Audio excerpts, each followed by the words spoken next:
I'm a walker here. My name is Ron Klausner. I'm the CEO of Graduation Alliance. So I'm going to try to do three things.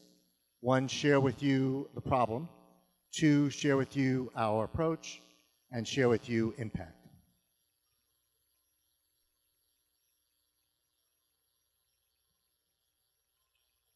So what's the problem? So in this country, there are 33 million high school dropouts, 4.5 to 5 million teenagers, and 28 million adults. So in the state of California, for example, a little less than 1 in 5, 19% of the adults are without a high school diploma. When we survey our students, two interesting factoids. One, 40% have experienced homelessness at some point in their lives or still homeless. And 73% of the adults earn minimum wage or less. It is a poverty problem. So what do? We do three things, Graduation Alliance. One, high school diploma, not GED, not that we're opposed to GED, but the economists in the public domain, there is a significant impact on a person's lifetime earnings. So it is fully accredited high school diploma. Two, career life skills. So again, disproportionate of our students are poor. They didn't have the benefit of learning how to create Excel spreadsheets, PowerPoint docs, Word docs. How do you behave in the workplace? We call that suite career life skills.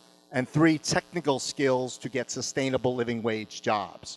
Healthcare, manufacturing, building trades, some pathways to community colleges or private colleges. But a student always earns high school credit even if they're taking some of these electives. So what differentiates Graduation Alliance from others? I would say one primary thing, but first, the courseware is all delivered online. That to scale it. What differentiates us, again, if you think about the population we're serving, and if you're concerned with efficacy, then it requires robust human touch. Delivering on a computer alone, in my judgment, would be very low odds for success. So what does that look like?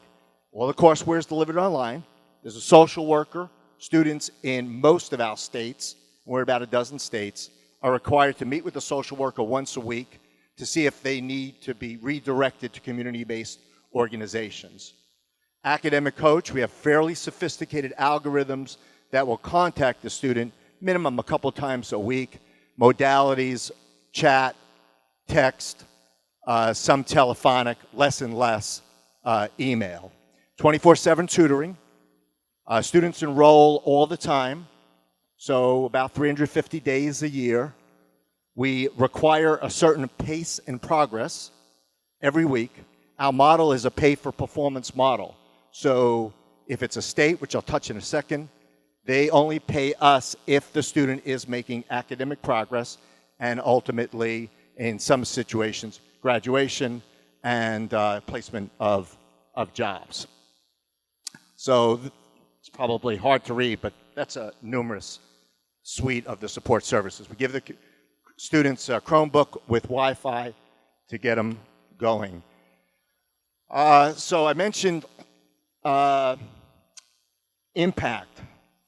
So these are conservative numbers, but if you go in the public domain, it's a professor such as Levin out of Columbia University, there are a number of these economists, nothing to do with us, will show what is the impact to a state, lower Medicaid costs, more income tax, lower welfare costs, lower incarceration. All of these have been quantified by these economists, as well as what's the impact to the individual.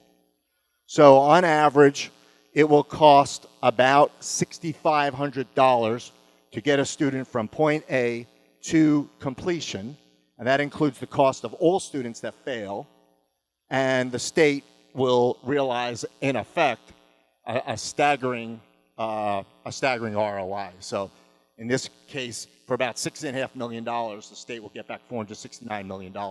We play really well with policymakers. So we sponsored 4 legislative initiatives last year. Not that easy to get legislation over the finish line. 4-4, unanimously approved by both chambers and signed by 4 governors. 2 of them were monetized. So we are growing about 50%. We're still a tiny company. We'll do a little north of $20 million this year. I'm not asking for any money. We have enough capital where we have positive cash flow. But at the end of the day, we have 2 facets of what is really important to us. One is students reaching a successful outcome. And just to put in a little context, say in our largest state, adults will graduate around 42%. Now that may not sound very high, but the median age is 29. Again, 73% of them making minimum wage or less. 70% of them are caregivers. So they are required to do work every week, and we'll suspend them and terminate them if they, in fact, are not able to do their work weekly. We have about 64% market share in that state, meaning students. There are 17 other providers besides us. So the combination is the student efficacy, and 2, what we have figured out is how to scale, and scale by re-engineering the student life cycle, where in effect the cost to serve a student, our cost of goods sold, is such that a significant amount is going to the bottom line. That note, I have a little over a minute left, and I will close it out right now. Thank you.